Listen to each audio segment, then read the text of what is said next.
Kita lanjutkan pembicaraan kita tentang public speaking. Semakin lama semakin menarik ya. Dan semakin lama ada banyak bahan-bahan yang penting yang harus kita kuasai.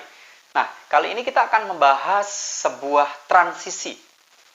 Bapak Ibu semua, kalau terbiasa menggunakan motor atau mobil yang manual, itu ada yang namanya transisi. Pindah gigi, dioper, atau personaling, atau apapun lah itu namanya. Dari gigi 1, gigi 2, dan seterusnya, kita harus melakukan transisi dengan mulus.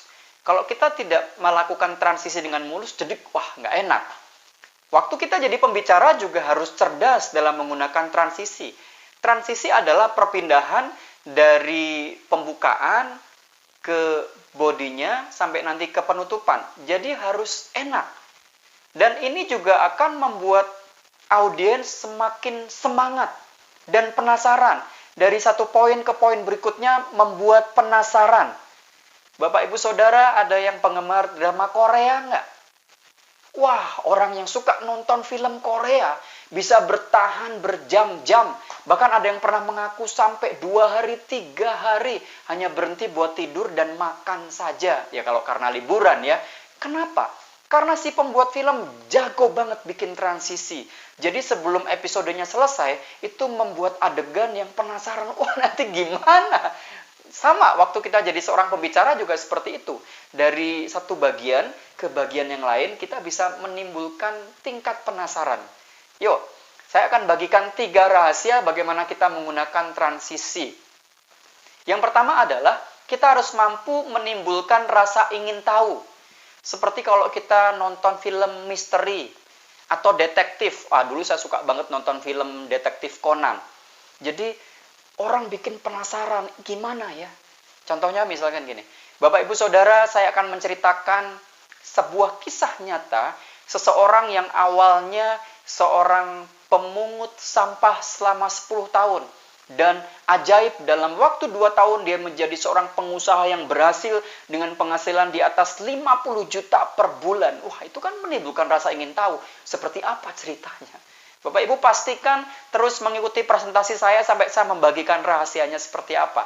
Jadi penting banget untuk kita bisa mengetahui hal ini. Yang kedua adalah menyampaikan manfaat poin presentasi. Sama seperti seorang sales dalam menjual produknya. Bapak Ibu, saya punya mouse ini bagus sekali, saya akan berikan diskon. Ini fasilitasnya bukan hanya sekedar ceklik, bisa berpindah dari satu slide ke slide yang lain, tetapi di dalamnya ini ada tempat USB dan ini bisa buat ngecas handphone. Orang kalau jualan kan jago banget gitu ya. Jadi kalau kita bisa menyampaikan manfaat presentasi, Bapak Ibu Saudara, nanti saya pastikan setelah Bapak Ibu mengikuti 3 sesi yang saya sampaikan, Bapak Ibu akan mampu berbicara dengan sangat baik. Bapak Ibu akan lebih dipercaya orang.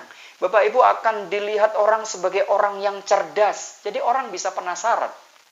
Nah, rahasia yang ketiga adalah kita membuat ringkasan sementara. Caranya adalah ringkas dulu poin yang sudah disampaikan sebelumnya. Lakukan dengan singkat dan cepat supaya tidak membosankan. Contohnya begini. Bapak Ibu, tadi saya sudah membahas bagaimana caranya kita bisa menyiapkan produk yang akan kita jual.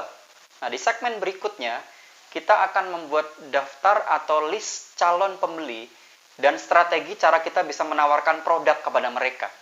Jadi dengan ringkasan sementara, mereka akan semakin bersemangat. Sesi berikutnya akan semakin lama, semakin menarik, dan boom, tidak sadar 2 jam kita sudah bicara.